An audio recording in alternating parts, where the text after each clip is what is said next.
देखिए यहाँ पर हमने ये फॉर्मूला कैलकुलेट कर लिया है, जिसमें आप टेन थीटा देख रहे हैं, टेन थीटा इक्वल में v square divide by r जी।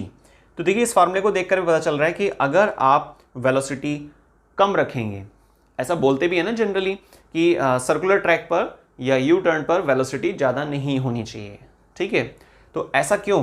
क्योंकि देखिए वेलोसिटी अगर कम होगी तो एंगल भी हमें कम मेंटेन करना पड़ेगा, ठीक है, कम झुकाव करना पड़ेगा।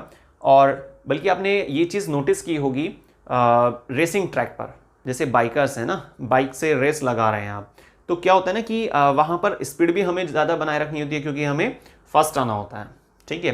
तो स्पीड भी बनाए रखनी होती है और साथ में हमें सेफ टर्न भी लेना होता है ताकि कोई डिसबैलेंसिंग ना हो जाए।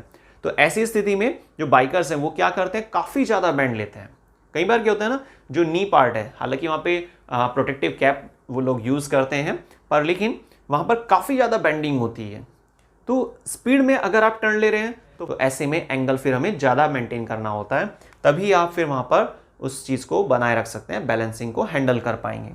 तो वेलोसिटी अगर ज़्यादा है, ठीक है, तो एंगल भी आपको ज़्यादा लेना होगा। लेकिन अगर आप थोड़ा मीडियम वेलोसिटी रखते हैं, ज़्यादा वेलोसिटी नहीं यूज़ कर रहे हैं सर्कुलर ट्रैक पर, तो एंगल आप कम यूज़ कर सकते हैं। तो ये तो डायरेक्टली प्रोपोर्शनल हो गया। अब देखिए रेडियस के अकॉर्डिंग, रेडियस अगर ज़्यादा है, काफ़ी बड़ा सर्कुलर ट्रैक बन रहा है ना, तो रेडियस अगर ज़्यादा है तो वहाँ पर एंगल हमें कम रखना होता है। अगर रेडियस कम है, सर्कुलर ट्रैक छोटा है, शॉर्ट आपके पास डिस्टेंस कवर करनी है आपको, और आपने छोटा सा सर्कुलर ट्रैक था, तो वहाँ पर आपको क्या करना होगा, बड़ा एंगल मेंटेन करना होगा, ज़्यादा झुकाव लेना होगा, ठीक है।